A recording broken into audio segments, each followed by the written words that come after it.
público de encuentros es incondicional, ¿no? Y la mayoría de ellos, además, ya ha leído tu libro.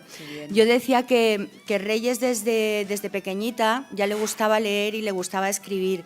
Y de repente dijo, a ver, ¿yo qué puedo hacer en la vida con estas aficiones? Como nos ha pasado a muchas. Y decidió estudiar en Ciencias de la Información la carrera de periodismo. Todos le habéis escuchado en emisoras como Onda Cero, Punto Radio, en Telemadrid, en Canal 2 de televisión. Pero realmente cuando Reyes llega y nos sorprende es cuando escribe su libro Un burka por amor, que vendió, se dice pronto, 1 millón de libros. O sea, 1 millón de ejemplares. Sí, es que eso de 1 millón de ejemplares lo pueden decir muy pocos autores. 1 millón de ejemplares solo en España, porque, bueno, como tú bien sabes y vas a decir ahora, pues se ha publicado también y se ha traducido a varios idiomas, o sea que, fíjate. Efectivamente, además, la serie que inmortalizó su novela, pues salió en todos sitios y también se ha hecho muy famosa por ella, que ahora tienes otra, la de La Infiel, que también va a emitir Mediaset, ¿no? Exactamente. El burka por amor, la serie la emitió Antena 3 y fue la ficción más vista en el 2009 y esta de La Infiel la está preparando Mediaset Telecinco. Sí. Pero el libro que nos ha traído hoy aquí es probablemente el libro que más tiempo le ha llevado a Reyes a sentarse para escribirlo, ¿no? Como ella misma dice. Sí, porque bueno, La memoria de la lavanda es una historia de ficción, es una novela realmente, está escrita como una novela y bueno, está escrita para ser leída como una novela. Y como en toda historia de ficción, le estaba comentando antes al compañero periodista, pues tiene unos personajes de ficción. Y bueno, esos personajes de ficción tienen una biografía vital. Pues por ejemplo, la protagonista es Lena, que es una fotógrafa retratista, que pierde a su marido, al amor de su vida, a los 2 meses de fallecer, pues tiene que cumplir con su última voluntad, que es ir al pueblo natal de su marido, a los campos de lavanda, que por cierto sí que existen, ya os contaré dónde Ahora y nos cómo. Contará todo lo de Guadalajara. Y bueno, tiene que ir allí a esparcir sus cenizas. Esa es un poco la biografía vital, entre otras muchas cosas. Y es verdad que para que los personajes creen empatía con el lector, pues también le tienes que meter una biografía emocional, una biografía donde estén los sentimientos, las emociones. Y ahí sí que, bueno, yo creo que todos los que hemos tenido una pérdida sabemos el tsunami emocional que nos recorre. Y ahí sí que me he volcado yo un poquito más en Lena, porque yo también tuve una pérdida hace 5 años y la verdad es que yo creo que el mapa emocional nos iguala a todos. Las pérdidas como que nos tatúan, ¿no? Es como cuando a una res le ponen una marca, pues la gente que hemos tenido una pérdida en nuestra vida casi nos reconocemos, ¿no? Totalmente. En la mirada. De hecho, fíjate, todos los lectores, porque bueno, el libro salió hace un mes y estamos haciendo promoción, estamos haciendo presentaciones, encuentros, clubes de lectura, ferias del libro y todo el lector que ha tenido la oportunidad de leerlo y me dice que es que se ve reflejado en la novela. Porque todos hemos tenido una pérdida. ¿Quién no ha perdido a un padre, a una madre, a un hermano, a un hijo, a una hija? De hecho, tú con 15 años perdiste a tu padre también, o sea que... Sí, bueno, tenía un poquito más, pero sí, perdí... ¿De adolescente? Sí, perdí a mi padre pues hace ya 30 años y es verdad que todos... Es lo que dices tú, es como un tatuaje, es como... Sí.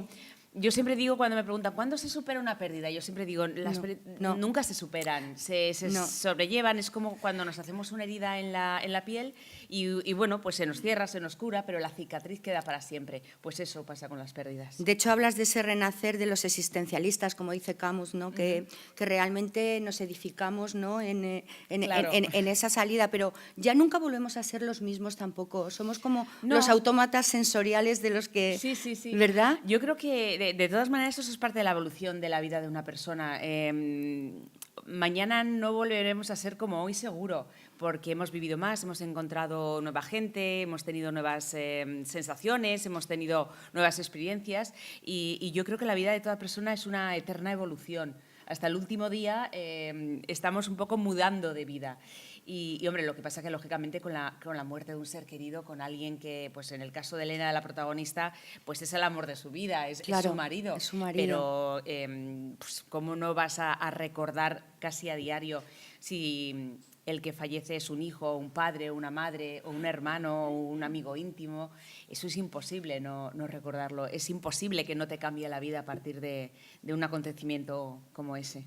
Yo digo que las 4 palabras claves de la novela son pérdida, duelo, amor, pero también esperanza. Sí, porque La memoria de la lavanda, y bueno, solo hay que ver la portada, estos colores, este color morado. Sí, la verdad es que, fíjate, yo tenía la historia, yo tenía los personajes, lo que quería transmitir al lector, pero no sabía dónde ubicarlo. Y eso me estaba bloqueando, me estaba frenando. Y bueno, por casualidad, yo creo mucho en el destino, y creo que fue el destino, unos amigos me invitaron hace 2 años a vivir el Festival de la Lavanda de Guadalajara, que se celebra en Brihuega, sí. Y que, bueno, estáis todos invitados porque vamos, fíjate lo que es la vida, vamos a presentarlo en pleno Festival de Lavanda el 14 de julio, el sábado 14 de julio por la mañana. Bueno, qué emoción. Vamos a hacer allí un desayuno con tartas, bizcochos, bueno, un desayuno campero, y lo vamos a presentar, es decir, que el libro vuelve a sus orígenes. Estáis todos invitados si os apetece. Que allí sí que hay avispas y abejas, allí hay de todo. Allí con todo lo que nos vamos a encontrar. Totalmente. Y la verdad es que cuando llegué al Festival de la Lavanda, este pueblo que se llama Brihuega, que en la novela aparece como término, fue una especie de subidón de inyección de adrenalina, porque es verdad que todo el pueblo olía a lavanda, y ya sabéis que la lavanda tiene efectos calmantes, cicatrizantes, y además es que lo organizan muy bien porque el pueblo es pequeñito, pero tiene de todo, es muy bonito, y lo tiñen de azul. Visten las casas, las fachadas de las casas de azul, las farolas, las fuentes, los bancos, el empedrado del casco antiguo se convierte en toda una alfombra de color morado, y luego termina el festival con un concierto entre los campos de lavanda. Y es precioso porque los campos de lavanda es tal y como están aquí reflejados, exactamente igual. Incluso sí. La encina, que la encina está puesta aquí, bueno, y aquí, porque bajo esta encina pasa casi toda la trama literaria de la novela. Aquí pasan muchas cosas desde hace 40 años y están enterradas por aquí muchas cosas desde hace 40 años que no contaremos por si acaso no queremos destripar el libro. Pero la verdad es que cuando conocí ese mar Mediterráneo de lavanda, como yo le digo… Que te recordó a Taormina un montón, que me recordó, claro. Que era una isla que a tu marido y a ti os encantaba. Sí, sí, claro. De hecho, el pueblo en la ficción se llama Tármino porque es una especie de juego con Taormina. Sí, Taormina es una ciudad preciosa, una ciudad en la isla de Sicilia, sí. Que si no lo conocéis os recomiendo que vayáis porque es una auténtica maravilla. Y la verdad es que fue allí donde dije, pues mira, este va a ser el escenario del libro. Ahí salió el título, la portada, y la verdad es que da mucho juego literario porque, como tú antes decías, no es un libro triste. Claro que no es un libro triste, porque es convertir un poco el negro de luto de Elena en el color lavanda de la vida, de la esperanza, del optimismo, de la vitalidad. Es verdad que el libro nace de una circunstancia triste porque, bueno, Elena pierde al amor de su vida, a su marido. Ese es el comienzo del libro, pero luego en el libro, y tú lo sabes, Amparo, encuentras humor, encuentras pues lo que es la condición humana, porque cada personaje tiene una característica que nos va a recordar a alguien que nosotros conocemos, si no a nosotros mismos. Y bueno, hay humor, hay una trama literaria, por supuesto, hay suspense, hay esos secretos de familia que yo creo que toda familia tiene y que, como tú sabes, son los mejores, porque los secretos de familia se van guardando y quedan ahí enquistados de generación en generación hasta que de repente viene alguien de fuera y todo salta por los aires. Y si a los secretos de familia le unimos también los secretos de confesión de uno de los personajes de La memoria de la lavanda, que es el único familiar con el que Jonas y Lena se llevan bien, que además es el cura del pueblo, con lo cual los secretos de confesión más los secretos de familia, imaginaos lo que puede pasar por ahí. De hecho, hasta que Lena está llegando al pueblo, que va diciendo, se van comiendo los kilómetros, ¿no? Esto es como un avanzar y que no llego, ¿no? Hasta que se decide realmente a decir, vamos a enterrar las cenizas en el lugar donde quería. Claro, sí. Realmente La memoria de la lavanda es un viaje físico de unas 36 horas que inicia Lena desde Madrid, desde su casa de Madrid. De hecho, el libro empieza ante el semáforo rojo de que su se casa. Verde ya. Exactamente, hasta los campos de lavanda. Pero ese viaje físico se convierte en un viaje existencial, en un viaje donde Elena recuerda cómo ha sido su vida, cómo ha sido su historia de amor, las partes buenas, las partes malas, sus amigos, porque La memoria de la lavanda es una novela sobre cómo se vive o se sobrevive en mitad de una pérdida, cómo es el minuto 1 después de la muerte de un ser querido, cómo se gestiona la ausencia, la muerte, el dolor, cómo se gestiona los amigos que quedan, la familia que queda, que no siempre es buena, también queda parte mala. Quien no tiene un cuñado en la familia, ¿verdad? Pues Lena también tiene su cuñado, que no solo le hizo la vida imposible a Jonas, sino que también intenta hacerle la vida imposible no solo a Lena, sino a todos los amigos de Lena. Y la verdad, pues bueno, cómo se gestiona la memoria, los recuerdos, esa parte que al principio de una pérdida siempre duelo. El duelo. Claro. Que es que eso, ¿cómo es el duelo que nadie nos enseña? Porque a todos nos enseñan en el colegio matemáticas, literatura, pero la inteligencia emocional, que en otros países sí que se está trabajando y que ahora cada vez más, aquí no nos preparan para una pérdida, nos pillan en mantillas. Claro, la gestión de la pérdida la verdad es que no nos han educado muy bien, nos han educado en el llanto, en la pena, en el dolor. que es normal porque cuando se te muere alguien querido pues te encuentras fatal y bueno, pues algunos se quieren incluso morir y no quieren seguir viviendo y la verdad es que comparado por ejemplo con cómo se vive en México, donde entierran a sus muertos con una fiesta, no porque se alegren. La película de Coco ahora, ¿no? Coco, que es maravillosa para los niños que la vean y que para se los eduquen. niños y para los no tan niños. Sí, bueno, a mí me encantó. Pero es verdad que no es que se alegren de que se les haya muerto un ser querido, cómo se van a alegrar, pero sí que celebran haber compartido la vida con esa persona o haber compartido unas risas, una amistad, el amor, la vida, el trabajo. Y la verdad es que sí podríamos aprender un poquito de ellos. O, por ejemplo, en Nueva Orleans, que entierran a sus muertos con una banda de música. El ceremonial que hacen, jazz, tan bonito, sí. Y bueno, la verdad es que si lo piensas, dices, hombre, pues es más bonito para todos. Es verdad que tal y como hemos recibido nosotros la educación, pues nos cuesta, porque, por ejemplo, Lena lo que quería en esos primeros días y en esos primeros meses era estar sola era totalmente. Estar sola, quedarse en casa, llorar, maldecir al mundo, maldecir a cualquier dios que existiera, maldecir incluso a Jonas estar por haberse sin ido estar, antes de... como decía, ¿no? Es estoy estar sin estar, que es tan bonita esa frase, ¿no? Sí, sí, sí. Que la sentimos ahí, es que lo estás leyendo y se te va erizando, se te va poniendo el pelo de gallina, porque es que de verdad cualquiera que ha tenido una pérdida es como una fotografía. Ya dice que las fotografías son eso, las vivencias, los recuerdos y tal, pero es que ella hace como una especie de calcamonía. Sí, de hecho, fíjate, yo siempre digo que La memoria de la lavanda es una fotografía en la que todos salimos retratados. Sí. Hayamos tenido pérdidas o no las hayamos tenido. Sí. Porque no solo de la pérdida, sino de la condición humana. Y además, la protagonista, Lena, no podía ser otra cosa que fotógrafa y además fotógrafa retratista, porque es verdad que la fotografía es la memoria de lo vivido. Y los fotógrafos retratistas, es verdad que a través de su objetivo ven e interpretan rasgos en el rostro de cada uno de nosotros que a lo mejor tú y yo, que no somos muy expertas en fotografía, pues no vemos, no nos damos cuenta. Y ellos, pues en una arruga, en un gesto, en la manera de mirar, pues descifran incluso los estados de ánimo de una persona, o si miente una persona o si dice la verdad. Efectivamente.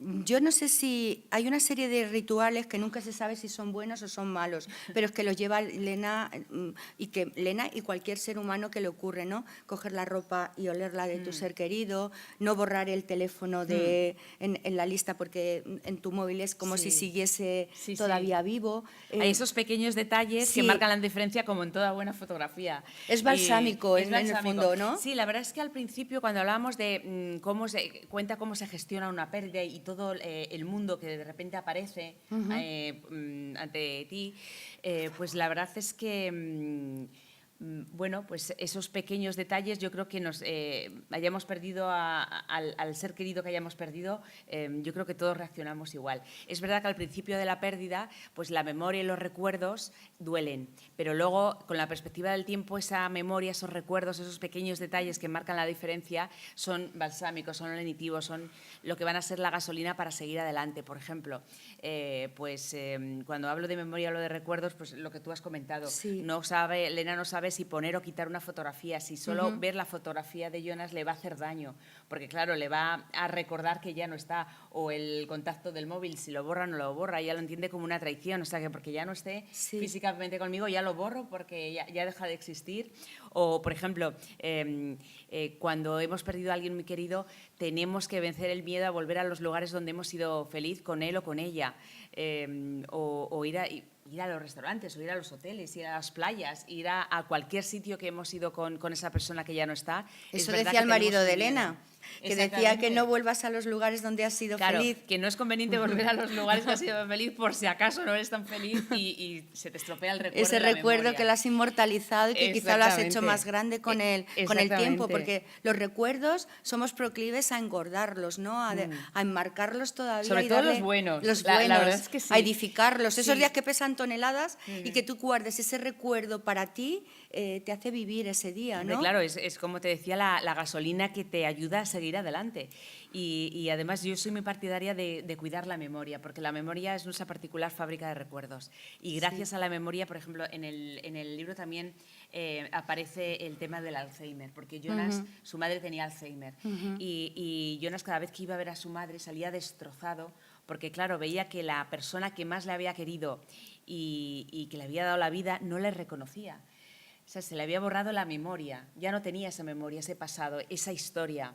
Y a las personas nos pasa como en los países, como en los pueblos. Si nos quitan la historia vivida, si nos quitan la memoria, si nos quitan los recuerdos, no sabemos ni de dónde venimos, ni por supuesto a dónde vamos. O sea, estamos como huérfanos en la vida. Entonces, por eso hay que cuidar la memoria. Es verdad que en algunos momentos la memoria duele a través de algunos recuerdos, o tú crees que te hace daño porque realmente te hace daño, pero luego con el paso del tiempo, si tú cuidas bien, pues como la flor de la lavanda, la planta de la lavanda, si tú la cuidas bien, pues cuando llegue julio va a estar frondosa, va a estar estupenda, va a dar un olor y una energía y un optimismo que si la desprecias o no la cuidas. Pues con la memoria pasa exactamente igual y tenemos que aprender a cuidar y a mimar la memoria y los recuerdos, porque al final... Pero a veces la memoria... Mira, ayer estaba en la feria y había una señora a mi lado con su hija que tenía Alzheimer y me decía ella, mira, está feliz y está bailando, no nos conoce a nadie, pero solo tiene el hoy y está viendo esto que le gusta, no recuerda que ha muerto sus hijos, que ha muerto su marido, solo tiene esto. Acaba de ver, estaba yo con un amigo guapísimo que la sacó a bailar y esa era su realidad, esa era su memoria, claro, de hoy. Su momento, el Alzheimer tiene también esa parte, ¿no? de que sí que borra, pero que te hace seguir también existiendo con lo que tienes, ¿no? Sí, te ha borrado todo el dolor, te ha borrado toda esa existencia. Sí, lo malo que te ha borrado también el amor y te ha borrado los momentos buenos. Y eso, fíjate, se lo pregunta Elena al principio, porque Elena siempre dice que lo mejor que te puede pasar en la vida es amar y ser amado. Pero cuando en los primeros momentos de la pérdida, ella se plantea si realmente merece la vida amar, o sea, si merece la pena amar de esa manera tan apasionada, tan pasional, tan bestial como dice ella, si luego cuando se pierde ese amor se sufre con la misma intensidad. Porque Elena en los primeros momentos se quiere morir, porque además se siente mal porque le está traicionando. Siempre le había dicho, yo jamás podré vivir sin ti, y ella sigue despertando cada mañana. Y ella, en ese tsunami emocional del que os hablaba antes, en mitad de la pérdida, eso lo considera ella como una traición. Se siente mal. Sí. Y ella se pregunta, ¿vale la pena amar de esa manera tan intensa si luego sufres pues de esa manera también tan intensa cuando se acaba el amor o cuando desaparece el amor o cuando muere el amor, pero no el amor en sí, sino la persona a la que amas y que te ama. Y con el tiempo dices, sí, merece la pena, pero al principio dices, es que no. Es que no, claro, es que me estoy amar muriendo. De cualquier manera, exactamente, y no que se te va la vida, tanto cuando amas como cuando sufres la pérdida del ser amado. Pero con la perspectiva del tiempo entiendes que gracias a Dios o gracias a quien sea, has vivido ese gran amor, puedes contarlo, porque es verdad que no todo el mundo puede hacerlo. Eso es. Bueno, yo creo que todos nos enamoramos, pero no todos tenemos la suerte de conocer al gran amor de nuestra vida. Entonces, lógicamente, cuando se te muere, pues, o el gran amor de tu vida, o de tu marido, o tu hijo, o tu madre, o quien sea, pues ese dolor es dolor del alma. Que yo creo que hasta que no se te muere alguien muy querido, no sabes lo que entre el dolor del cuerpo y el dolor del alma. El del alma es horrible, porque para el cuerpo, como yo digo, yo sufrí una pérdida grandísima también, emocional, y yo decía, para el cuerpo siempre hay medicinas, siempre. Pero para el alma, ¿con qué me curo yo ahora? Si es que no encuentro, tuve que buscarme dentro de mí misma, separarme del mundo y curarte, o sea, te curas Sí, tú sí, que solo. además cada uno busca su opción. Hay otros que prefieren estar acompañados, otros prefieren estar solos. Sí. Aquí cada uno pues tiene su manual de uso, ¿no? De instrucciones. Pero lo que sí es verdad es que el mapa emocional nos iguala a todos. Todos sufrimos más o menos por lo mismo, todos lloramos Sí. por lo mismo, todos reímos más o menos por lo mismo y a todos cuando nos pinchan nos duele. Eso Claro, es dices, innegable. tantas clínicas de cirugía estética que hay por ahí y tal, ¿por qué no hacen clínicas del alma? Decía yo. ¿Por qué no hay ni una sola clínica para el alma, no? Y es verdad. Pues porque fíjate, porque yo creo que eso, el alma se tiene que curar en casa. En casa quiero decir en tu propio cuerpo y rodeada Dentro de de la ti. gente que tú quieras. En tu Y hombre, y un centro. especialista o un médico no es la gente que tú quieres. Tú quieres, pues como dice Elena, que hace una diferenciación entre lo que es la familia de sangre, la familia que te viene impuesta y la familia los real, amigos, que es los la que tú vas haciendo y configurando a lo largo de la vida a través de tus amigos, que sabes que van a estar ahí en lo bueno y en lo malo. Pues bueno, pues Elena experimenta eso. Por ejemplo, cuando sale de Madrid está convencida que es un viaje que no le va a traer nada bueno porque es demasiado pronto. Claro, es que son 2 meses de la pérdida. Sí. Y porque además sabe que vuelve al lugar donde ha sido feliz con Jonas, y Jonas siempre le decía, no vuelvas a los lugares donde has sido feliz porque la vamos a liar. Y lo único positivo es que va a encontrar a los amigos de Jonas, que también son los suyos, ese cuarteto tan especial con Lola, con Roberto, con Hugo, con Daniel, que es el único familiar que se llevan bien, pero también además le da un poco de pereza de iniciar ese viaje porque sabe que va a encontrar a la parte mala de la familia, a Marco, que es un verdadero demonio, que es, bueno, pues es un poco lo de Caín y Abel, o lo de hombre pobre, hombre rico, Hombre rico, hombre pobre. ¿te acuerdas? Sí, sí. Pues la verdad es que es cierto, ¿no? Como dos personas que son hermanos y que son del mismo padre, de la misma madre y que están en una familia y cómo uno puede salir tan bien y otro tan mal. Bueno, pues estas cosas ocurren en la vida. ¿Escribir esta novela para ti ha sido terapéutico? No ha sido terapéutico. Yo estoy muy en contra de esa leyenda que dice que la De escritura... catarsis, Sí. de la Sí, bueno, catarsis. pero una cosa es la catarsis, porque a lo mejor sí que ha habido un poco de catarsis Sí. interna, emocional, eso es normal, porque estás escribiendo... hombre, estás con una trama literaria que no tiene nada que ver conmigo, pero estás escribiendo emociones como la pérdida, como el dolor, como el amor, como la pasión, como el odio, que a todos Eso es nos común. afecta. Entonces, sí que puede que sea un poco de catarsis. Pero esa leyenda que hay sobre que los escritores utilizamos la escritura como terapia... Hombre, yo no sé a otros, a lo mejor a otros sí que les sirve, pero a mí no, porque yo la escritura, para mí la escritura es un trabajo y al trabajo hay que ir con los 5 sentidos. Y no puedes utilizar al lector como psicólogo, porque el lector tiene sus propios dramas, sus propios problemas, sus propias pérdidas. Y bueno, imaginaos, pues si cogéis la novela y empezáis a ser el psicólogo del autor, pues decís, pues vaya rollo, señora o este señor que se trata en casa, ¿no? Pero bueno, yo me he quedado muy a gusto escribiéndolo porque creo que era algo que... Tú sabes que los autores tenemos la suerte de compartir con el lector cosas que nos emocionan, que vivimos, que sentimos, para bien o para mal, en primera persona o que vemos que alguien cerca de nosotros pues lo está viviendo, lo está sintiendo. Y la verdad es que La memoria de la lavanda ha sido como una llegada a meta. Yo sabía que tenía que escribirlo porque me apetecía compartirlo con el lector, porque creo que estas cosas hay que compartirlas, porque al sacarlas, al airearlas, al darles oxígeno, yo creo que siempre es mejor para ti y para quien lo está leyendo. Y la verdad es que, bueno, yo lo intenté a los 2 años de tener esta última pérdida. Lo intenté a los 2 años porque amigos y compañeros, algún editor... Querías, pero no podías. Sí, sí. Hasta que llegó Trías y te sentaste con él. Sí. A los 2, bueno, Trías llegó a los 2 años. Y bueno, estuvimos hablando, porque es verdad que cuando él también había Que tenido también lo llevó a Rosa Villacastín. Sí, claro, a es el editor Rosita. de Rosa. de muchos. Sí. Es fantástico, además. Sí. Y bueno, es verdad que cuando te sientas con alguien que también ha tenido una pérdida, la verdad es que no tienes que disimular, no tienes que buscar las palabras exactas para no molestar ni ser molestado. Fluye todo. Sale porque todo. Quien Quien tienes al lado ha vivido lo mismo que tú. Exacto. En su caso era un padre, en el mío era un marido, pero Sí. la pérdida, el sentimiento está ahí, las emociones están ahí. Esa y son orfandad iguales. está ahí, Exactamente. latente, Te de la quedas- que habla Spinoza, de la que Claro, habla siempre Albert. Exactamente. ¿no? Y a los 2 años lo intenté, pero fue un desastre. o sea, no salían las palabras, aquello no tenía forma, era imposible vender aquello. Y bueno, pues decidí ser práctica, escribir otras 2 novelas entre medias y sabía que tenía esta historia pendiente, pero decidí dejarla en la mochila porque no era el momento y el lector se merece que las historias se escriban con verdad, con autenticidad. Y bueno, gracias a esta invitación de mis amigos al Festival de la Lavanda, pues dije, pues mira, este va a ser el momento. Y fíjate qué casualidad que cuando terminó el Festival de la Lavanda y regresamos a Madrid, nada más llegar a casa, desde entonces yo lo llamo el milagro de la lavanda. Abrí el ordenador, el que se me resistía siempre, empecé a escribir, digo, voy a ver si sale algo. Y se escribieron las 20 primeras páginas de esta novela. Es decir, que las cosas en la vida llegan cuando tienen que llegar, no las puedes forzar. Le pasa como la lavanda. Si vas en mayo o en junio, no te vas a encontrar la lavanda como está aquí en estos campos, pues como si vas en julio, que el 15 de julio es cuando más o menos hay que ir a estos campos de lavanda. Sí, todo dicen que tiene su tiempo, claro, y que llega cuando tiene que llegar, que por mucho que tú fuerces... No sale igual. No claro. Sale, ¿no?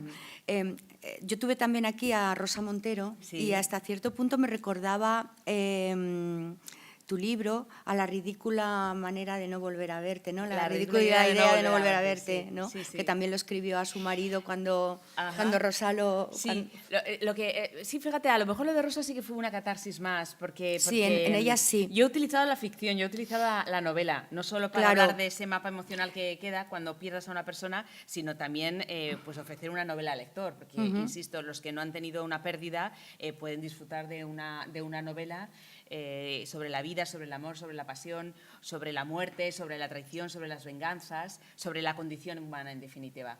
Claro, pero muchos autores lo han tocado, Landero, Allende, sí, pero, hombre, claro. Pero a ti que te encanta Jean Didion, sí, me gusta lo mucho. hace en primera persona y sí. cuando ya te tocan el tema del año del pensamiento mágico, sí. pues eso... Y las noches azules. Y la noche, claro. Sí, ellas yo creo que, claro, optaron por la manera de contarlo directamente. Pues en plan primera ensayo, persona. si quieres, en primera persona. Este libro también está escrito en primera persona, pero a través de la voz del personaje principal, de Elena, y con una ficción detrás. Y no sé, a lo mejor lo suyo es más de valientes. Pero yo con... ¿Por qué lo crees que es más de valientes? Pues ¿Se no desnudan más? A lo mejor se desnudan más, o a lo mejor no, y yo me he desnudado más en el mapa emocional. Eso te iba a decir, porque yo creo que ahí te quedas en pelotas. No, totalmente. Sí, lo que pasa es que para disimular hemos metido una novela, ¿no? Una trama literaria que además pues está bien, porque estábamos hablando de esos secretos de familia, de esos secretos de confesión, de lo que está enterrado en esos campos de lavanda desde hace 40 años y hasta que no llega Elena en pleno duelo, arrastrando la vida, pues descubre muchas cosas. Descubre secretos de Jonas que incluso el propio Jonas no sabía. Aunque ni Lena eres tú, ni Jonas es Pepe, mucha gente intenta ver los paralelismos. Hasta que leen el libro y entonces empiezan a verse a ellos y a la persona que han perdido. Es verdad. Tú no ves ahí a Pepe Sancho en ningún momento, mí, ni te veo a ti nadie. tampoco. Exactamente. Lo que ves es un homenaje a la persona amada. En mi caso, claro, es mi marido. Pero si lo lees tú, será un homenaje a la persona amada que has perdido y que ya no está. Y eso es lo que le pasa al lector. Es verdad que a lo mejor pues cuando te cuentan que es una novela sobre la pérdida, sobre el duelo, pues dices, bueno, pues esta autora tuvo una pérdida. Pues bueno, al principio a lo mejor alguno puede pensar así, pero cuando lo leen, además es que me vienen los lectores y me dicen, ya sé que no es ni biográfica tuya ni autobiográfica, pero vamos, yo me he visto reflejada en Elena y he visto a la persona que ya no está conmigo, a mi ser querido reflejado en Jonas e incluso a mis amigos, a la reacción de mis amigos, a cómo se gestionan las frases de pésame, cómo se gestionan algunas palabras como huérfano, como viuda, que cuando no te toca a ti, pues bueno, te suenan como una palabra más, pero cuando te lo dicen a ti, pues eres huérfana o eres viuda, es como si te estuvieran clavando un estilete en el corazón, tal y como dice Elena. Sí, palabras que eran huecas antes, que no significaban nada en tu vocabulario. Lena dice que las frases de pésame, las típicas de te acompaño en el sentimiento, o un par de ellas que suelen ir unidas y que Lena odiaba mucho, lo de eres joven, tienes que rehacer tu vida. Y Lena decía, ¿pero qué tendrá que ver que sea la juventud joven? ¿Qué pasa? ¿Que los jóvenes sentimiento no sufren igual que los mayores o los mayores sufren más o menos que los jóvenes? Y lo de tienes que rehacer tu vida es algo que Lena Hombre, no se puede enfadar porque quien se lo dice son amigos y gente que la quiere, que tampoco saben muy bien qué decir en una situación de pérdida, porque claro, ¿qué le dices? Sabes que todo va a ser inútil, ¿qué le dices para consolarle? Nada, muchas veces es mejor un abrazo o un estar a su lado o incluso apartarse un poco para no ahondar en la herida. Pero sí, es verdad que, por ejemplo, las frases de pésame, pues a Lena se le resisten mucho. Y palabras como viuda, pues que ella misma ha utilizado refiriéndose a amigas o refiriéndose a compañeras o amigos, pues cuando se lo dicen a ella, la palabra en sí no tiene nada de malo porque son un conjunto de letras, pero la verdad es que, claro, cuando la palabra la recibes tú, suena diferente. En lo que nos une a hombres y mujeres es el concepto de este dolor, ¿no? Tenemos ahí a Sabater, a Sádava, que le escribían a sus mujeres. Exactamente, y es que ni hay hombres ni mujeres. No, hay es sentimientos. Que eso realmente es lo único que no tiene sexo, ni tiene color, verdad, ¿no? Yo recuerdo la carta de Sabater. Yo creo que, fíjate, a todos los que perdemos a alguien, nos da por escribir una carta, una última carta. Yo también lo hice. Y yo creo que lo ha hecho todo el mundo. Fíjate, la madre del pequeño Gabriel también escribió Patricia una carta. hizo una carta preciosa. Que necesitas expresar con palabras lo que no sabes expresar de otra manera. Desde la generosidad. La madre de David Delfín, que estuve con ella la semana pasada, también, ¿no? le dieron el título de hijo adoptivo de la ciudad y la medalla, y la señora no paraba de hacer lo que estoy haciendo yo ahora mismo, con una cruz que llevaba. Y cuando salimos me dice, Amparo, es que están las cenizas aquí. Me han hecho esta cruz, me han hecho esta joya funeraria y aquí llevo a David, así que... Claro, cada uno tiene una manera de... Pues esos pequeños detalles que marcan la diferencia, pues algunos necesitan llevarlo, otros necesitan quedarse, por ejemplo, con lo que cuenta Elena, con una chaqueta de lana. Exacto. Bueno, pues cada uno se coge su pequeña reliquia, su pequeño recuerdo, que no necesitas ningún recuerdo para recordar a la persona que ya no está. Pero que por eso, sobre todo, Lena odia las frases de pésame porque son un permanente recordatorio de la ausencia. Es un permanente recordatorio que él ya no está, que Jonas ya no le va a poder ni besar, ni amar, ni, bueno, amar sí, porque amar, aunque no esté físicamente, le sigue amando. Claro. Pero no le puede tocar, no puede escuchar su voz.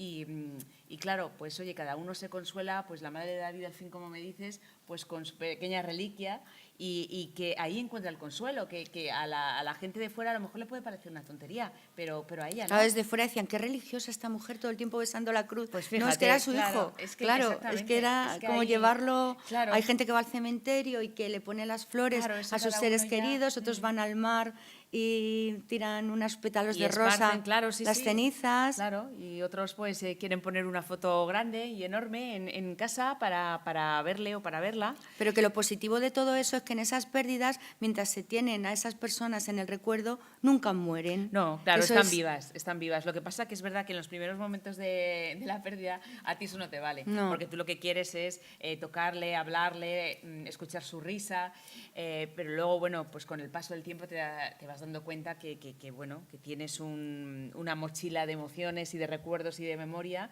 de la que puedes echar mano en cualquier momento de bajón, que puede aparecer en cualquier momento, da lo mismo que hayan pasado 2 años, 5, 15, 20, los que sean. El concepto de la pérdida es muy amplio.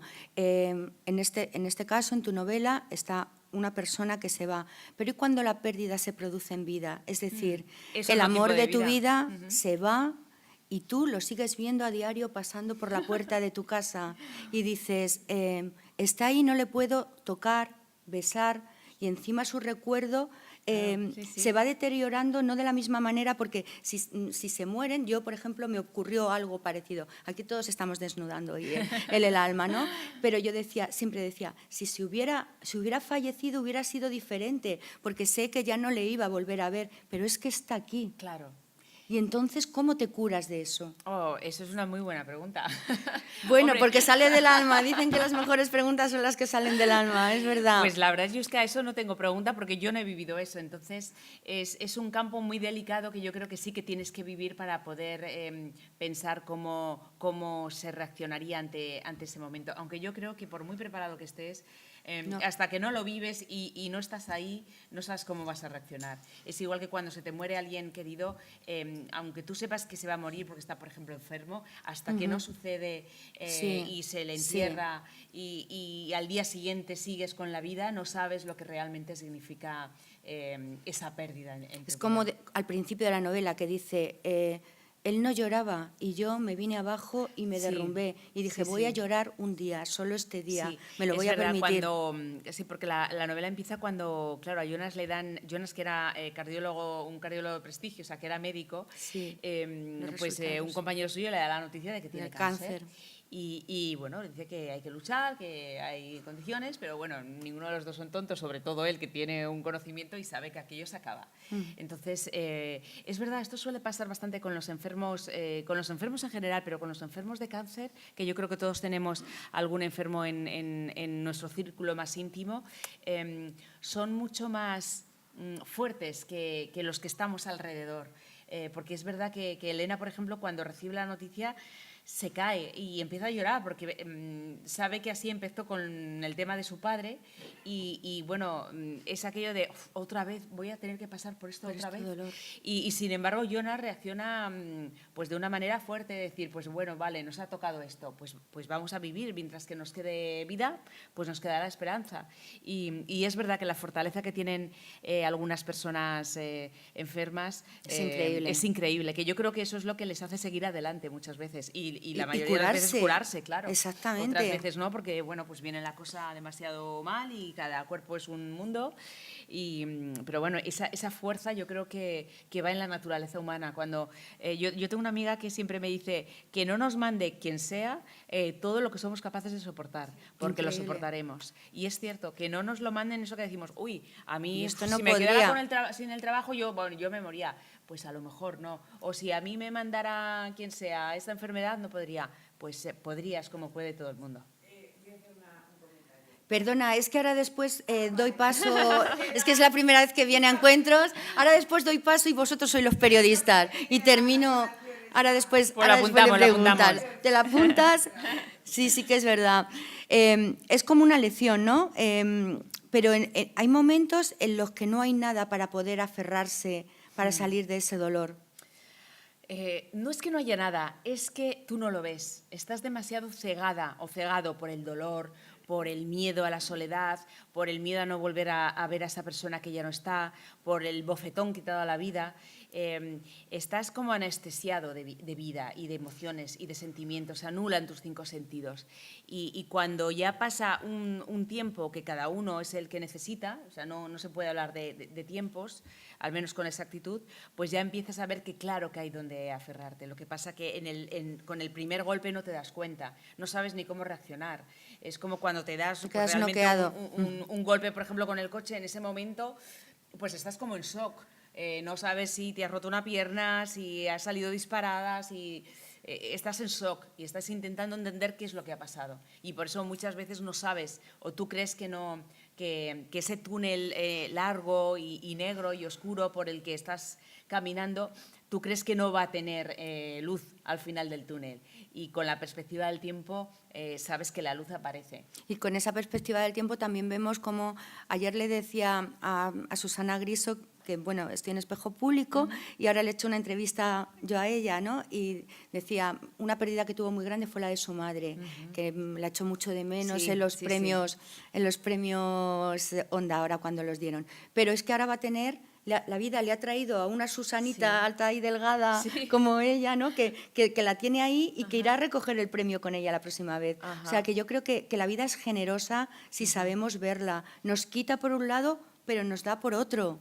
Claro, y muchas veces, pues, por ejemplo, cuando Elena va a término y sabe que se va a encontrar a muy buena gente, pero también a muy mala gente, es verdad que muchas veces las personas necesitamos para comparar y para ser conscientes el infierno de lo bueno para saber que lo que es el paraíso. Claro, necesitamos tener malas compañías para apreciar y distinguir realmente las buenas compañías. De todas maneras, es cierto que las personas somos muy burras y hasta que no perdemos lo que queremos, sea el amor, sea la salud, sea un trabajo, sea una amistad, no nos damos cuenta de lo que teníamos.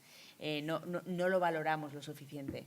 Y eso sí que sería bueno que empezáramos a cambiar y valorar un poco el carpe diem, ¿no? Lo que tenemos en el momento, el ahora. Y el aquí y el ahora. Y valorar, pues desde abrir un grifo y que salga agua, que nos creemos que esto viene dado casi por derecho, y no es así. Si nos vamos a los campamentos de refugiados del Sáhara, para ellos eso es un milagro casi, y nosotros lo tenemos por ejemplo, sin darle valor, porque ya estamos muy acostumbrados a eso. Pues con el amor y con el trabajo y con la salud también nos pasa lo mismo. Cada vez que nos dan una mala noticia, pues una desgraciada noticia, decimos, vaya hombre, y yo ayer que estaba tan tranquila y no lo apreciaba y no valoraba lo que por ejemplo, tener buena salud, pues hoy me doy cuenta y me han tenido que dar un golpe la vida para entenderlo, para valorarlo.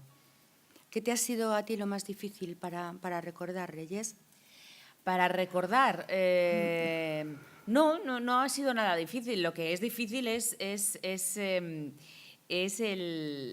la vida que queda después de que tu ser querido se vaya. Eso es lo más difícil. Es entender que los que te decían tienes que rehacer tu vida y que tú odiabas esa frase, pues tenían razón. Tienes que rehacer tu vida, que equivale a decir tienes que seguir.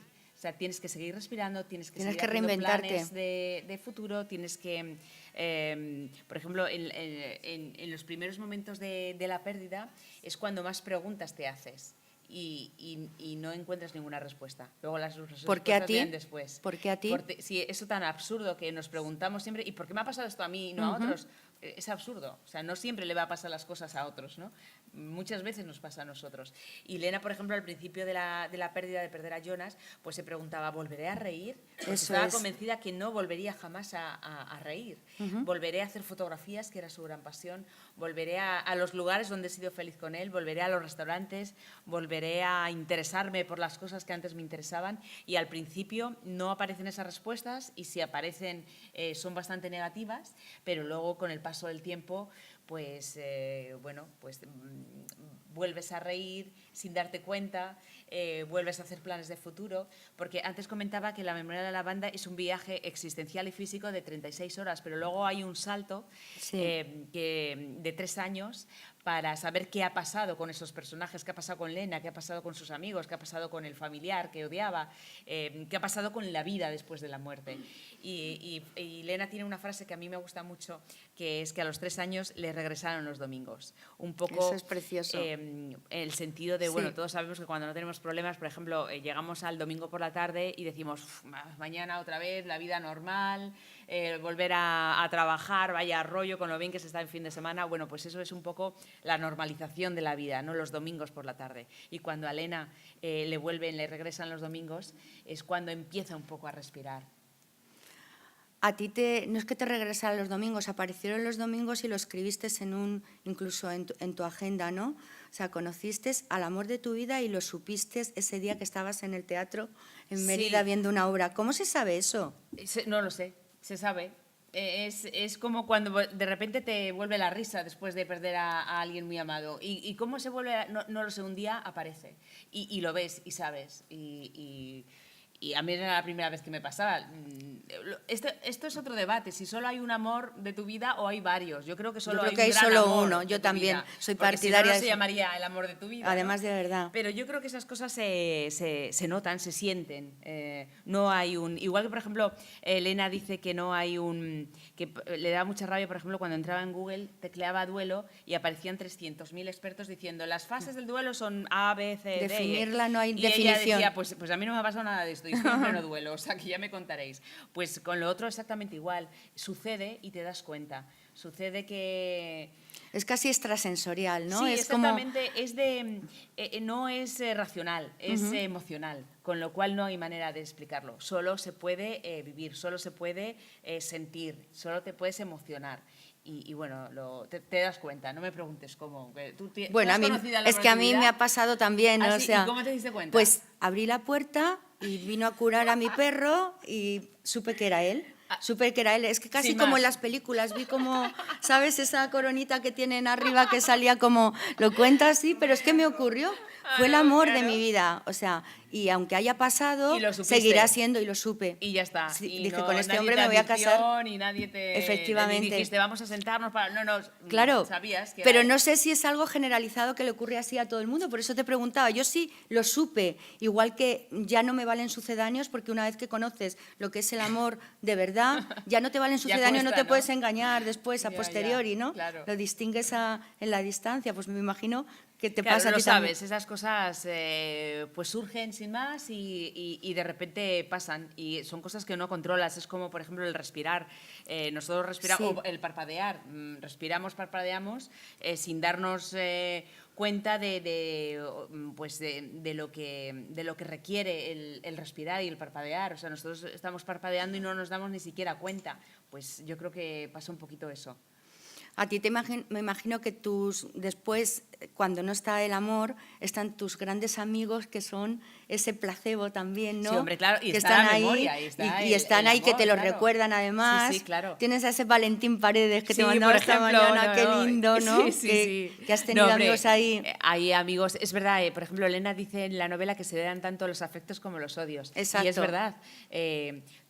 Cuando tú pierdes a una persona, quieres mucho, empiezas a querer, ya les querías de antes, pero quieres mucho a las personas que esa persona quería. De la misma manera hay empiezas muchos a de él. odiar mucho a los que él odiaba o ella Exacto, odiaba. exacto. Y es cierto, es curioso, pero es humano y Claro, también pasa. es que y hay como también pasa. muchas partículas, ¿no?, del ser querido en Claro, esto. claro, está- Y como buena adicta en ese momento, Ajá. intentas traértelo hacia ti, ¿no? Porque Claro, te lo hace claro. vivir más de cerca, Claro, ¿no? claro. Porque, Todo lo que no está. Por ejemplo, en los amigos de que se encuentra Elena, Sí. ella ve a Jonas en cada amigo de Elena. Exacto. Porque Jonas quiso a todos sus amigos, a los 4 o 5, vamos, al cuarteto que sale en la novela, pues cada vez que ve a Lola o que ve a Daniel o cada vez que ve a Roberto, pues les quiere más de lo que quería porque tienen un pedacito de Jonas también. Es curioso porque es verdad que Elena es la protagonista de la novela, pero fíjate, yo creo que, me lo han dicho algunos lectores, el verdadero protagonista es Jonas. Es Jonas. Es el personaje ausente desde la primera página. Le y has sin dado embargo es el tanta más vida a presente. Jonas, Claro. que es claro. lo mismo que decía Valentín, es que tú le diste todo a Pepe. Claro. Y Pepe es que se deshacía en palabras contigo. Ya, bueno, era mutuo. O sea, que es que claro, es que Jonas es el protagonista de la... Sí, y es el personaje ausente, sin embargo es el más presente porque está en los recuerdos, en la memoria, en las anécdotas que recuerdan tanto los amigos como Elena, incluso las personas que lo odiaban, como su hermano Marco, pues incluso está presente en él. Sí. ¿Tú crees que si no hubieras sido periodista, hubieras sido una escritora de otro tipo? Pues es una buena pregunta, no tengo ni idea. No tengo ni idea. Yo la verdad es que sí soy periodista, yo amo el periodismo. A mí me gusta decir que soy una periodista que escribe. Y es verdad que mis 7 novelas, desde el Burka por amor, que lo escribí ya hace 11 años, ya han 11 pasado años 11 ya. años, pues siempre me baso en la realidad porque creo que la realidad siempre supera la ficción. Por muy estupendos que nos pongamos los autores, siempre la realidad va a superar la ficción en personajes, en sucesos, en sentimientos, en emociones, siempre. Y yo las 7 novelas las he basado en hechos reales. Luego, bueno, las he novelado, lógicamente. Pero yo creo que si no fuera por mi vena de periodista, lo mismo no hubiese escrito. Yo creo que no. Porque yo es verdad que me recuerdo desde pequeña, yo qué sé, con 4, 5, 6 años ya leyendo. Yo era y sigo siendo una gran lectora. Y es lo que más me gustaba del mundo. Y yo creo que entre eso y el oficio de periodismo, de estar pues con la gente, de estar preocupada por lo que les pasa, por lo que cuenta, por lo que dicen, pues yo creo que uniendo esas dos pasiones es, bueno, como yo llegué al menos a la literatura. No sé si has vivido como María Dueñas, que decía hace poco que se la aparta por ser mujer y por vender muchos No, libros. yo no he sentido eso para nada, nunca, jamás. Lo decía hace poco Sí, a raíz de lo su sé, lo libro sé. en... No, a mí me da mucha rabia cuando... Lo que sí que me da rabia es cuando dicen de literatura femenina y literatura masculina. Total. Me da rabia porque es mentira y a mí las mentiras me dan mucha rabia. Yo creo que hay literatura buena, literatura mala, sea escrita por hombres, por mujeres o por quien sea. No, es verdad que algunas veces, bueno, pues yo he tenido la suerte de que mis 7 libros han sido bestsellers y estoy encantada Porque, Pero algo serán, Reyes. Hombre, pues porque han querido los lectores. Eso sí que lo hacen los lectores, ni el autor, ni la editorial, ni nada. Eso lo deciden los lectores. Entonces, bueno, pues tener el beneplácito y el favor de los lectores es algo muy importante. Es verdad que quien critica a los bestsellers suelen ser escritores que no venden. Eso es. Que no entienden que además, gracias a las ventas de los bestsellers, a ellos les pueden publicar. Pero es que ya te lo dijo Raúl del Pozo, que tú escribías como un hombre, que parecías que eras... Sí, bueno. Es que cuando eso te lo dice un hombre, ¿no? Ajá. He tenido una conversación contigo como si fuera un hombre, que me ha dicho alguna vez, digo, ¿pero qué pasa con las Sí, mujeres, no? Pero lo de Raúl del Pozo es que estaba en la presentación de La Rosa Escondida. La Rosa Escondida era la historia de una superviviente de la guerra de Bosnia que estuvo encerrada en un campo de violación, ya no de concentración, sino de violación, en Visegrado, en una ciudad de Bosnia. Y bueno, la verdad es que al principio esa novela digamos que es como muy dura.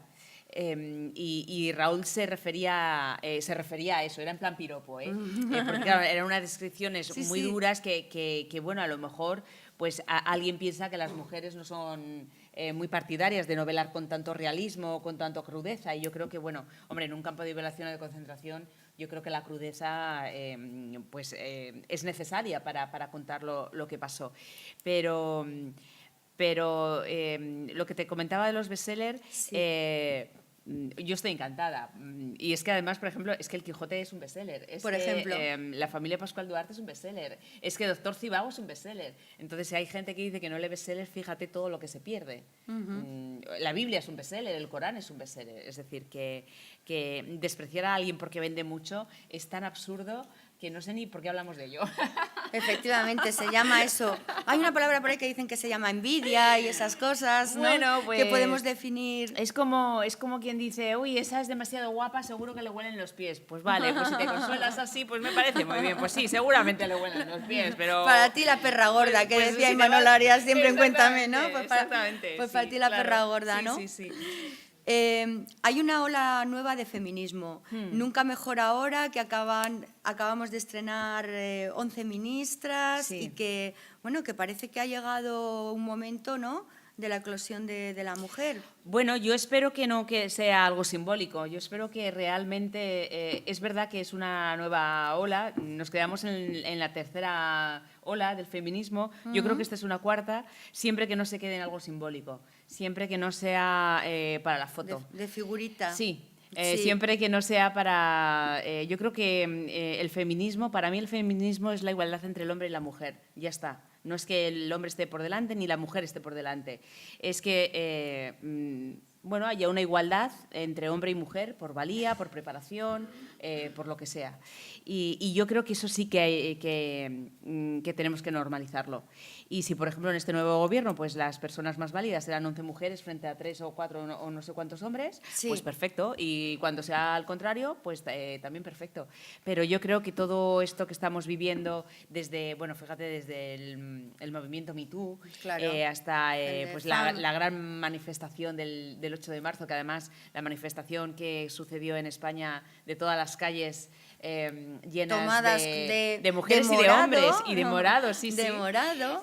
Pues eso salió en todas las noticias del mundo para, oye, pues para orgullo de todos. Yo creo que eso, espero que no quede en un titular o en una foto, en algo simbólico. Yo creo que hubo un antes y un después y que de hecho el gobierno que ha hecho Sánchez en este momento está basado también en ese día. Se vio claramente la reivindicación. Sí, lo que pasa es que ahora tiene que demostrar que realmente valen. Porque a mí, por ejemplo, el otro día en La Sexta Noche me preguntaba Iñaki, porque yo escribí un artículo... ¿Con lo de la manada? Bueno, sí, con lo de la manada, por supuesto. Bueno, y luego las de los obispos que se ponían exactamente, desnudas. el movimiento Femen, que bueno, tuvo un tiempo, no sé si lo seguirá haciendo, yo Francia. creo que no. Bueno, en Francia, en Italia y en España y en todos los sitios, que bueno, salió pues la foto de una chica quedándose desnuda ante un obispo. Sí. Entonces, yo lo que decía era, yo no sé a las mujeres, al movimiento feminista, ¿en qué nos va a ayudar eso? ¿Que es algo simbólico? Bueno, vale, si es algo simbólico, vale. Pero no es práctico. Es que yo creo que el cuerpo de la mujer está para otras cosas. Yo creo que ya también. No se reivindica nada con el cuerpo de la mujer. O sea, la mujer tenemos otras partes del cuerpo que suelen estar por aquí, con la que nos podemos defender bastante bien y exigir nuestros derechos. Entonces, hacer una utilización física del cuerpo de la mujer para enseñarle los pechos a un obispo que ni le importa, ni le va, ni le viene, ni sabe lo que es el femen, ni sabe absolutamente nada. Yo no sé en qué nos va a ayudar a las mujeres, al movimiento feminista y a la sociedad en general, y a los hombres, porque en el movimiento feminista está todo. Insisto, el feminismo es la igualdad entre el hombre y la mujer, es decir, una sociedad sana, una sociedad abierta. Ha salido lo de la manada y es que hoy salía la noticia, hoy lo daban en Espejo Público, que decía el abogado que tiene muchas posibilidades de salir por el tema del arraigo. Claro. Entonces, no sé, nos hemos quedado todos por como... el tema del arraigo y por las consideraciones personales, que no judiciales, que hizo el juez disidente. El juez sí.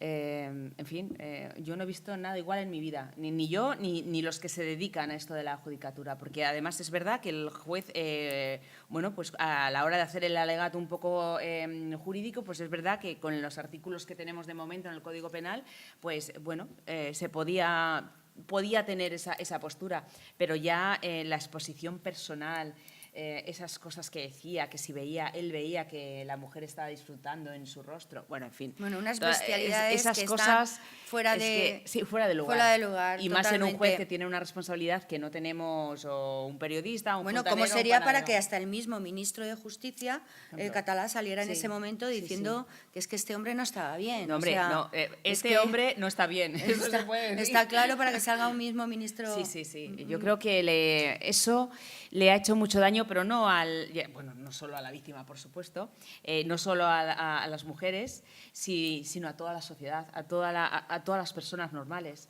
Eso no es normal, eso es enfermizo. O sea, hay algo en la cabeza de ese señor que no está bien. Y además es juez. Y yo lo que echo de menos, Amparo, aunque se nos esté yendo un poco del tema, lo que echo de menos es una reacción más contundente por parte de los jueces. Porque a mí me consta que hay compañeros periodistas de grandes, importantes medios, que no voy a decir para no estropearles, a ver si consiguen la exclusiva de una santa vez, que son muchos los compañeros de este juez que detrás de las cámaras y los micrófonos dicen: sí, es verdad, pasa esto y esto. Y te lo cuentan pero y no lo digas saben. Que yo te lo he dicho, Claro. porque yo no quiero decir nada. Claro. Hombre, si sabes que ahí hay un problema, porque los jueces, por muy Debes, es tu obligación. que se crean, son personas humanas. Lo que pasa es que son personas que tienen en sus manos y en sus sentencias y en sus decisiones la vida de otras muchas personas. O sea, es que un juez te puede enviar 20 años a una cárcel. O sea, es que tiene que estar, en fin, en unas situaciones tanto físicas como, sobre todo, psicológicas, pues un poco aceptables, por así decirlo. Claro, te puede arruinar la vida. Hombre, te puede arruinar la vida. Totalmente. Sí, pero económica, social, políticamente, familiarmente, de todo. Entonces, hay que ser muy exigentes con el trabajo de los jueces. Has hablado ahora de compañeros. Tú ahora escribes en La Razón, leemos tus artículos en La Razón, pero ¿echas de menos la pomadilla de los programas de televisión y de la radio? Pues la verdad es que la radio, a mí la radio es el medio que más me gusta. De hecho, yo estuve casi 20 años haciendo radio. Sí. A mí la radio me ha dado lo mejor. Yo en la radio conocí el amor de mi vida, tengo los mejores amigos del mundo gracias a la radio. Las dos primeras novelas salieron en la radio, nacieron en la radio, porque El Burka por Amor nació en el programa que yo tenía de noche, cuando llamamos a la protagonista y nos contó su historia, y luego llamó un empresario para sacarla a ella y a su familia de Afganistán. La radio es mágica, la radio tiene, pues como el milagro de la lavanda, es el milagro de la vida, la radio. Y bueno, yo dejé la radio pues justo cuando publiqué Un Burka por Amor, porque funcionó tan bien que enseguida me pidieron otros. Y yo ya llevaba 10 años haciendo radio de noche y dije, bueno, este es el momento, porque si no voy a estar con 90 años haciendo radio de noche y esto va a ser un desastre. Pero sí, yo creo que la radio se echa siempre de menos. Pero me voy quitando el mono de promoción en promoción, o sea, de libro en libro, me voy quitando el mono, porque como estos días pues estamos cada día en una ciudad presentando y haciendo la promoción con los medios de comunicación de la memoria de la lavanda, pues siempre visitas radio, siempre visitas compañeros y bueno, te quitas un poquito el mono. Te quitas un poco el mono con el contacto del día a día, porque estás que no paras. Es que es fenomenal, es que el libro va como un la cañón. feria del libro, ahora Sí, aquí, sí, mañana estás que no tienes tiempo ni para quedarte en la ciudad. No, ya me hubiese gustado quedarme aquí, aunque sea un día. Aquí en Marbella, vennos a la playa mañana. Pero no, sí, y además este hotel y bueno, esta playa es maravillosa, pero no. esta vez no toca, pero volveré. Claro que sí, porque sé que la gente quiere preguntar y si no soy una abusona, como siempre. ¿Crees que a Pepe le hubiera gustado este libro? Pues ojalá se lo pudiéramos Pepe, preguntar. si lo sentimos. Pero yo es que lo tenía muy fácil, porque le gustaba, claro, es que le encantaba todo, pues como a mí con él, todo lo que hacía me parecía fenomenal, pues él exactamente lo mismo. Yo sí que te puedo decir que ese libro que ojalá nunca hubiese escrito. Claro. Pero bueno, como tú te vas haciendo tus propios planes y la vida viene haciéndose los suyos, que pesan más que los tuyos, pues bueno, te tienes que adecuar un poco a lo que es la vida. Y entonces, pues bueno, yo siempre digo que las 7 novelas yo se las he dedicado a Pepe, pero esta en especial es un homenaje a la persona amada. Y bueno, pues ya que lo he tenido que escribir, porque sentía que quería escribirlo, pues al menos, mira, que sea un homenaje, ¿no? Un homenaje total. Ahondando lo que acabas de decir, me gusta esa frase que me dijeron el otro día de si quieres contarle un chiste a Dios, dile lo que vas a hacer mañana. Sí, pues exactamente. Eso. Pues más o menos, sí. Es un poco lo mismo. Ahora sí, ¿te acuerdas de tu pregunta? No sé si me salgo ahora.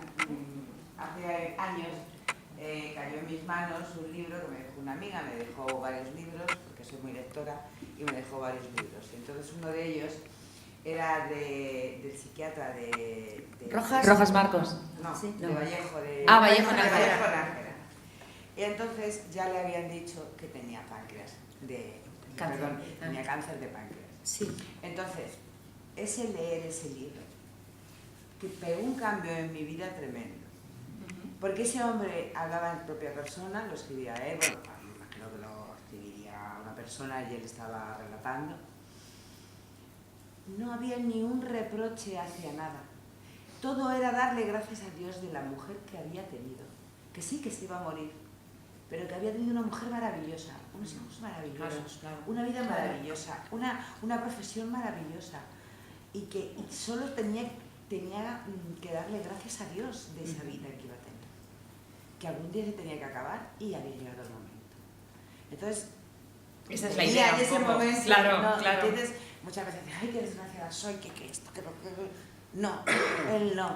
Él al contrario, gracias a la vida que me ha dado una mujer con la que me he entendido, con la que he amado, con la que he vivido pasiones, esos hijos que me han dado tantas satisfacciones, esos amigos que también me las han dado, esa profesión tan bonita que he tenido y que he podido ayudar a tanta gente que se ha ido para allá y que he intentado traerla para acá, me pareció impresionante. Claro, esa es la memoria de lo que ha vivido y eso es lo que pesaba más que la mala noticia que nos va a llegar a todos en algún momento. Eso es como nos lo teníamos que tomar, ¿no? Sí, si nos dijeran que tenemos una enfermedad. Eso no lo debíamos de tomar. Me impresionó mucho ese libro, la verdad es que sí. Y venía en ese momento... Sí, a cuento de... No, sí, es un poco la idea que también encierra este libro. Por eso hay ese salto de 3 años, porque bueno, podía ser 3 años o bueno, hemos puesto 3 años porque había que poner un tiempo. Pero es verdad que muchas veces no valoramos lo que tenemos hasta que lo perdemos. Y eso es injusto. Pero como decía el personaje, siempre, aunque están los ayeres, llegan los domingos. Claro, exactamente. Regresan los domingos. Es que regresan los domingos, ese es el lado positivo. Que le quedan 2 meses y que solo hace que darle gracias a Dios. Mira, ayer Ricardo Arranz, que sabes que es el dueño de Villa Padierna y que hemos hecho muchos encuentros culturales ahí, ha fallecido su mujer, Alicia. Alicia Villa ha muerto hace pues muy poco, hace menos de 2 meses. Y quería a todas venir aquí. Me decía, pero Amparo, es que no estoy preparado, es que no salgo todavía, es que... y le digo, yo te voy a regalar el libro de... Mira, Amparo, fíjate, no sabía esto, pero cuando estuvimos en la feria, no sé si os lo he contado ya o se lo he contado al compañero, bueno, da lo mismo, si me repito me lo decís y me callo. En la Feria del Libro de Sevilla me llegó una mujer que acababa de perder a su hija. Lo he contado, de 3 meses. Sí. O sea, de 3 meses, no, perdón, hacía 3 meses. Y había leído el libro y hacía solo 3 meses que había fallecido. Y decía eso, que le había ayudado mucho porque se había visto reflejada en Lena y había comprendido que no se estaba volviendo loca. porque es verdad que hay cosas, pensamientos, reflexiones, manías que de repente adopta Lena, que ella misma dice, bueno, me debo estar volviendo loca, y las que me están viendo de fuera dicen, bueno, esta pobre se ha vuelto loca, ahora con el jersey, ahora con la foto, ahora con el que no sabe si escuchar el móvil o no escucharlo, los mensajes de voz de la persona que ya no está. Pero fíjate, y le sirvió, y hacía solo 3 meses. Y ayer en la Feria del Libro de Madrid, lo mismo, una señora que había perdido a su marido hacía 3 meses, también me dijo, no sabes lo que me ha ayudado, porque es que me he visto reflejada y es tan difícil encontrar a alguien. Remueve, porque Remueve, yo que pero me también leo cada asienta. 2 semanas un libro, Sí. para mí ha sido duro, lo tengo que decir. Sí. Lo asemejo al de Andrés Averasturi, que Ajá. estuvo... Que su hijo vive, pero es tremendamente Sí, duro. sí, Pues dos sí, de sí. los libros que los he tenido que apartar, llorar un rato Sí. y después seguir y Bueno, seguir pero, sonriendo, porque también lloras. Exactamente. Lloras, te emocionas. Es que no tenemos que tener tampoco miedo a vivir, claro. O sea, una Eso es novela la vida. es una vida. Y hay algunos momentos que te emocionas y que se te cae alguna lagrimita. Hombre, también depende de lo que hayas pasado, lógicamente. Y, Pero no es tan fácil... No, bueno, claro. Exacto, menudo aburrimiento. No es tan fácil hacer Claro. llorar también, o sea que Claro. no es... Pero yo creo que el tema de las emociones es lo que te decía al principio, es que nos iguala a todos. Todos sabemos lo que sentimos por dentro, que se rompe cuando se nos muere alguien muy amado. Lo que pasa que de repente lo ves escrito en un libro y dices, anda, pues esto era. O sea, a mí me han llegado, que además hoy lo he colgado en Twitter, me han llegado lectores con el libro subrayado, pero casi todo el libro. Sí. Y yo digo, ¿y por qué has subrayado tanto? Y dice, porque son las frases que yo no sabía cómo se decía, pero Y que que yo siento tú, esto. Claro, O sea, mi le emoción has dado es nombre esta. tú, Claro. le has dado nombre a esas emociones. Claro, lo hemos puesto en palabras, que muchas veces, que bueno, pues yo tengo esa facilidad, no tengo otras, pero la facilidad de poner palabras a los sentimientos, pues sí la tengo. Y bueno, ver que la gente que lo ha pasado o que no lo ha pasado, pues se siente atraído por esas frases y por esas emociones y por esos sentimientos, es algo muy bonito. Muy bonito. Esther, bueno, da igual, Esther, después Maggi.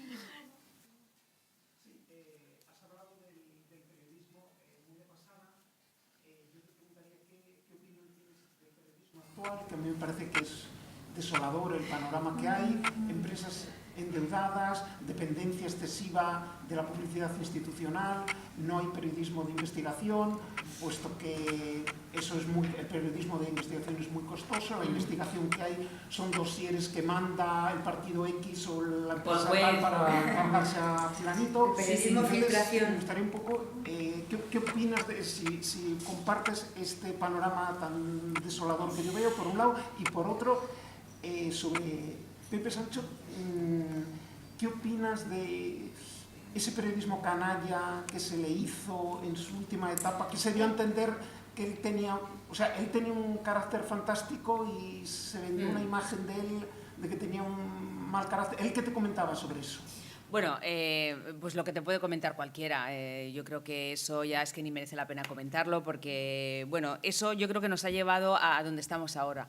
Es verdad que el periodismo de hoy en día, yo creo que no es el mejor momento del periodismo porque está muy condicionado ideológicamente y económicamente, que suele ir de la mano esto de la ideología y la economía.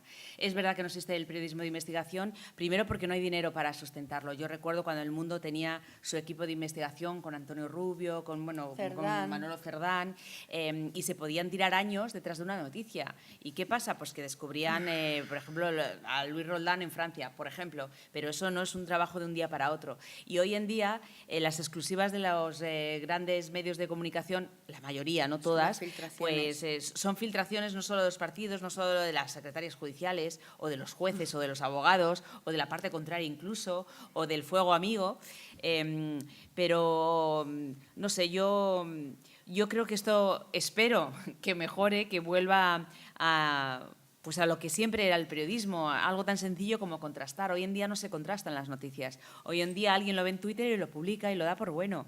Hay que contrastar las noticias, pero hay ese miedo de, a ver si me van a estropear. Aquello que se decía en plan de broma, que la realidad no te estropee un buen titular o una buena noticia, bueno, pues ahora lo estamos viviendo. Y es verdad que hay, pues incluso en cabeceras serias, les llega una noticia, una historia, que ellos creen que, bueno, pueden dar el pelotazo con eso y no se molestan en contrastar. contrastarlo porque lo quieren publicar al día siguiente. ¿Por qué? Porque no quieren que nadie se lo pise. Cuando hoy en día las exclusivas te vienen de cualquier sitio y tampoco tienen la veracidad que tenían antes. Entonces, bueno, yo espero que el periodismo evolucione volviendo a lo que era antes, con los medios, con la economía y sobre todo con la preparación, tanto profesional como humana de los periodistas. Porque hoy la verdad es que se ve muchas cosas y casi todas malas. Lo ha dado también un poco el periodismo digital, el periodismo de la prisa. Yo trabajo en El Confidencial, que es uno de los medios, de los primeros que salió en su día, y la premura, o sea, antes tenías un día para escribir, como mínimo, ¿vale? Desde la tarde hasta la mañana que salía el periódico a primera hora.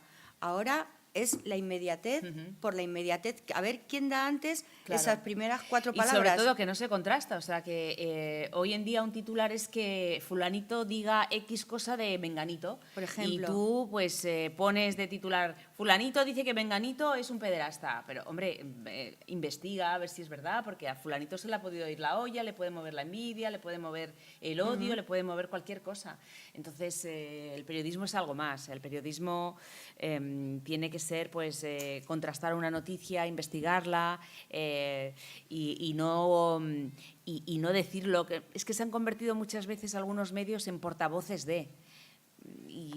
Por ejemplo, antes cayó, yo trabajé en Diario 16 5 años, el periodismo de investigación en este país, igual que en Estados Unidos es una especialidad, aquí no es una especialidad, es decir, tú tenías que formarte con los grandes, con los que había a tu alrededor, Melchor Miralles en aquella época, Ricardo Arqués, formarte, y podía caer un gobierno con una investigación como fue la del GAL, pero no lo de ahora, que le filtran al señor, bueno, no voy a dar nombres porque no quiero dar nombres, porque están en vuestra mente también, ¿no? Lo meten por debajo de la mesa porque al gobierno de turno le conviene en ese momento y con eso te cargas un gobierno. Vale, ¿hasta dónde está...? Claro, pero eso, claro, eso depende del periodista, es que todo depende del periodista, de cómo sea. Entonces, bueno, si le vale cualquier cosa, pues estamos viendo lo que pasa. Si no le vale cualquier cosa, lo mismo se queda en casa sin trabajo. También puede ser eso. O sea, que estamos también los periodistas de acuerdo con lo que tú acabas de decir en este momento. Cualquiera que lo vea. Helen. Sí, por favor. ¿Yo? Sí. Ah, es que soy Marily. Sí, Marily, es que estaba dando por detrás. Volviendo a la novela, quería preguntarte, ¿en ningún momento te planteaste que el protagonista fuera un hombre? ¿O los hombres tienen distinta... En este caso, ¿quieres decir? distinta pues, forma de las pérdidas o se recuperan No, mejor? que va, Yo creo que no. Yo creo, además, por lo que estoy viendo con tanto lectoras como lectores, sufren igual y lloran igual. A lo mejor no reaccionan igual, pero también eso depende de cada persona, independientemente de que sea hombre o mujer. Pero bueno, pues la protagonista en este caso, bueno, hemos dicho que es Lena, pero el protagonista real es Jonas, es el hombre, es el personaje ausente que está más presente en toda la novela. Pero es verdad que, por ejemplo, las 7 protagonistas de mis 7 novelas han sido mujeres, pero no es algo premeditado, no es algo que yo vaya buscando, voy a buscar historias de mujeres, no. Hay historias buenas o historias malas, volvemos a lo de antes, literatura buena o literatura mala, no literatura de mujeres o de hombres. Lo que pasa que, bueno, ha dado la casualidad que las historias que yo he encontrado, que creo que merecían la pena ser noveladas, estaban protagonizadas por mujeres, pero es verdad que no se entendería ninguna de las historias si las mujeres no estuvieran acompañadas de otras mujeres y de otros hombres, lógicamente. Es así. Hay una frase que dice Elena también en la novela, que lo bueno de perderlo todo es que ya no tienes prisa para nada. Con lo cual... Sí, bueno, claro, lo bueno de perderlo todo y de verte perdida en el mundo y de que ya nada puede ir a peor es eso, que nada puede ir a peor, con lo cual a partir de ahí pues todo es subir, ¿no? Y todo es mejorar y todo es... pues por ejemplo, Elena dice, pues ahora me dan a mí el disgusto de, pues te quitamos la casa o te quitamos el trabajo, tal, y no es que me dé lo mismo, pero digo, bueno, pues vale, ya he perdido... O sea, cuando te pasa lo peor que te puede pasar en la vida, ya cualquier cosa que venga la llevas con más filosofía, la llevas de otra manera, no le das esa importancia. Un poquito volver a lo que decíamos antes, de dar importancia a las cosas que realmente tienen y darlas en el momento. Nina, ¿quieres preguntar algo? Ah, genial, pues eso se puede hacer. Ahora al final tenéis ahí todo el mundo el libro que lo va a firmar ahora después Reyes y tal, pero como sé que siempre os gusta hacer alguna pregunta, Carmen. Mira, yo creo que las personas que tienen mucha fe y mucha religión se reconfortan muchísimo con la idea de que se van a encontrar luego en el más allá. Y la persona que no cree absolutamente en nada piensa que se ha acabado todo, tiene todavía mucho más. ¿Tú has leído el libro? Ah, no, es que esa reflexión se la hace Sí. Elena también. Sí. Habla... Yo pienso que la persona que tiene mucha fe, yo lo veo por mi familia, gente, no, nos vamos a reunir todos, y la persona que no tiene esa fe, ¿qué pasa? Claro, pues Elena se lo pregunta, dice, en un momento determinado, cuando lo está llevando tan mal y ve que es que no remonta, porque a ella le habían dicho, oye, esto va mejor, y ella ve que con el paso del tiempo va incluso a peor porque cada día le echa más de menos. Y con una amiga, que es Carla, que es una amiga además muy, un poco la persona que revitaliza, que le pone las pilas un poquito a Elena. Pues le confiesa que siente envidia de esas personas que creen en un Dios, quien sea, porque les da como una especie de consuelo. Sí. Y también Elena es intolerante al alcohol. Y entonces dice lo de la religión y dice también lo de, es que ni siquiera me puedo tomar una copita, porque que veo que, oye, quieras que no, pues a lo mejor, aunque sea por 10 minutos, efecto te inhibes letargo. un poquito, efecto, ¿no? Y sin embargo, los dos consuelos que tenemos más a mano, sin que uno tenga nada que ver con el otro, por supuesto, pero los dos consuelos se le niegan a Elena. Entonces dice ella, es que claro, yo tengo que enfrentarme a esto sin anestesia, hombre, de la religión, del consuelo que da saber, pues tener una creencia, una fe religiosa y pues sin el consuelo de verse un poquito pues anestesiada, ¿no? Un poco por los efluvios del alcohol. Pero sí, es curioso y es verdad, yo creo que todos conocemos a gente muy, muy, muy creyente que cuando viven la pérdida de un ser querido incluso te dicen eso de bueno, pues será porque Dios lo ha querido, será para mejor, y tú cuando lo escuchas y a lo mejor no eres muy creyente dices, pues por un lado, que envidia, que le servirá como consuelo y seguramente le reconforta mucho más, y por otro lado, pues te parece un poco locura, porque dices, pero ¿cómo que Dios ¿Cómo la va ha querido? a ser, ¿Y por qué lo va a haber ¿por qué querido va a ser Dios? lo mejor si ha dejado el mundo? Exactamente. ¿Qué puede ser lo mejor, no? Pero sí, ese también es un tema interesante. Sí. La verdad, es es otro debate. Enfoque, es otro enfoque, pero es verdad que todo el que tiene fe... es más fácil morir teniendo fe, eso dicen siempre, ¿no? Eso dicen, sí. Y también dicen que se sufre menos teniendo poca memoria. Bueno, pues es... La memoria de pez. Bueno, yo lo que más que pregunta, mi reflexión es que te doy las gracias, no lo he leído, espero leerlo y te doy las gracias por haber escrito un libro donde aprendamos a gestionar emociones, donde todos nos sintamos identificados, porque al final, como ha dicho Amparo, no hay una escuela del alma, no hay una escuela de emociones. Y cuando te pasan cosas en la vida que nos pasan a todos, pues al final te nutres de personas, de libros, de vídeos, de un post, de una puesta de sol. Y bueno, si tu libro nos va a ayudar, muchísimas gracias. Bueno, yo sé que mi libro os va a entretener, ya si os ayuda o no, ya y es ayuda, otra cosa. Y ayuda. Pero vamos, está escrito para entretener, está escrito como una novela. Por eso empezaba yo diciendo que es sobre todo una novela sobre la condición humana. Los malos, los buenos, el odio, la pasión, el amor, la venganza, la traición, esas relaciones familiares entre hermanos que se odian o se aman. Es un poco, pues bueno, vernos reflejados personalmente o con gente que tengamos a nuestro alrededor. Sí. Pues de nada. Darle las gracias a Reyes por haber estado aquí hoy con nosotros, que vosotros que estáis de fiesta y que estáis con San Bernabé Sí, claro. nos hayáis acompañado. Yo un aplauso también para vosotros y que allí Sobre tenéis todo, el gracias. libro que os lo firmará con todo el amor del mundo. Muchas gracias.